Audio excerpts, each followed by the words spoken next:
is what socialism for the rich. In fact, this particular company is owned by the richest guy in the world. You gave him a $129 million rebate. To the President of the United States.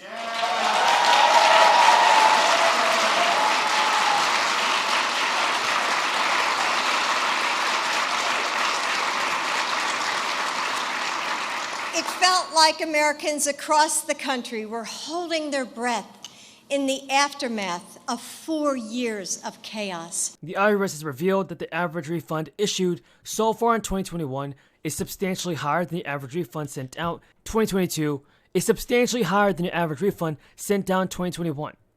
The fact that millions of people are claiming unpaid stimulus funds could help explain why people are getting more than $650 extra back from the IRS compared with last year. According to the IRS new release data, the average refund issued so far in 2022 is $3,536. This is up from $2,800 in 2021. That means a typical American who has submitted their tax return so far has gotten an extra $656 back. But this is just an average, so some people may have gotten refunds that were smaller or unchanged, while others received thousands of dollars more. That it has been for decades, with moms and dads struggling to feed their kids and working families. And there's a chance the American Rescue Plan Act could result in many people getting hefty refunds that drive up the overall average amount the IRS sends out. And President Biden's stimulus relief bill provided $1,400 stimulus checks to eligible adults and their dependents.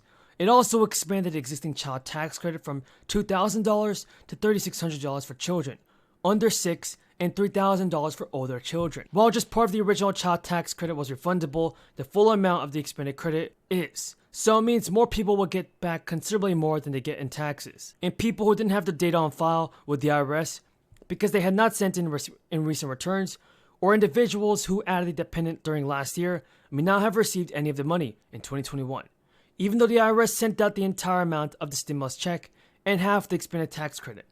If these individuals have been quick to file their returns to get the hands on the money, this could be a prime explanation for why the average refund is larger this year. Now things could change, as it's possible that people who do a refund just happen to send in their own returns sooner than those who owe. If that's the case, the big bump in the average refund sent in 2022 may not last. The IRS data shows many people are getting more money back from the agency this year than they did just 1 year ago.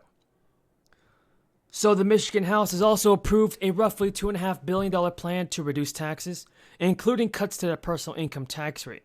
The plan combines aspects of proposals advanced by Republicans in the House and Senate, as well as a separate spending bill that would push about $1.5 billion to supplement underfunded government pension plans. The tax bill passed 62 to 42 with the help of Democratic lawmakers after 3 Republicans voted against the bill to get passed. And all the tax plan cuts the personal income tax from 4.25% to 3.9%. It expands tax exemptions for our seniors, which is worth about $600 million annually. Folks, I truly appreciate everybody's amazing support. If you have any questions on the fourth stimulus check, feel free to leave them in the comments below, and I'll do my very best. So today, I am proud to announce that our administration is taking steps to build that better future by transforming our nation's fleet of buses and trucks. And that transformation will begin with public buses.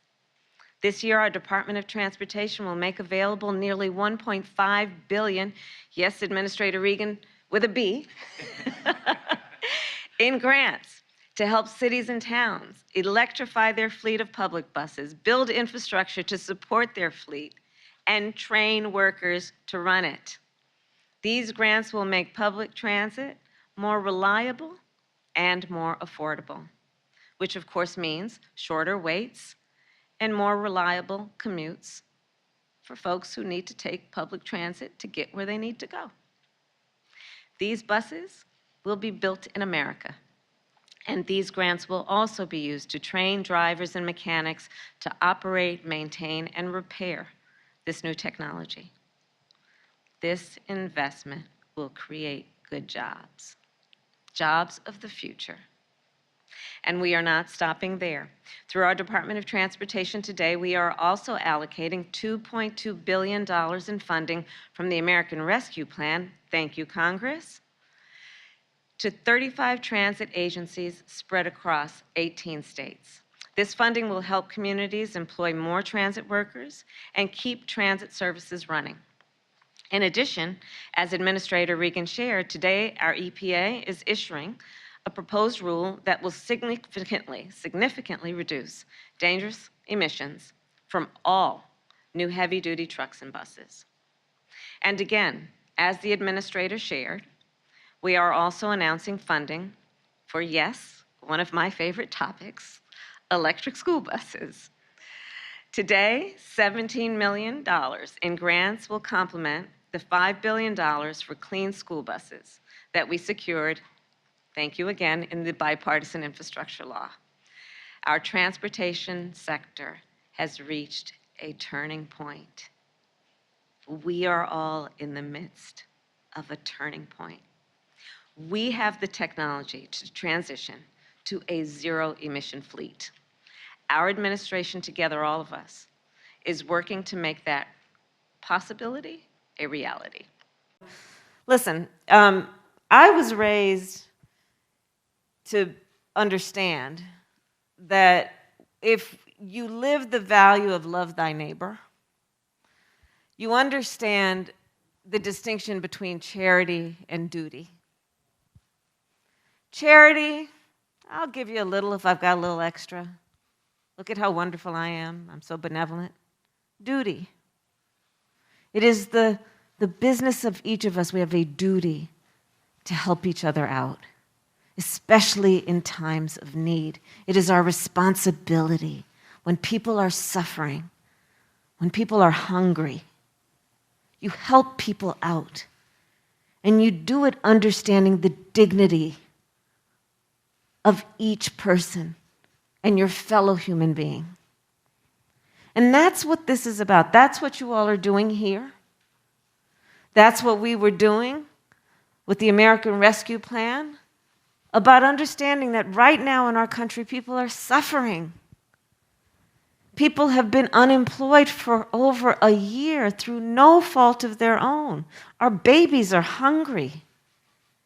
In Nevada alone, 1 in 7 households are describing hunger in their household. In Nevada alone, 1 in 5 households is describing an inability or a difficulty to pay rent. In Nevada alone, 1 in 4 small businesses is out of business. So President Biden, you'll remember a while back, he said, help is on the way. And answering them.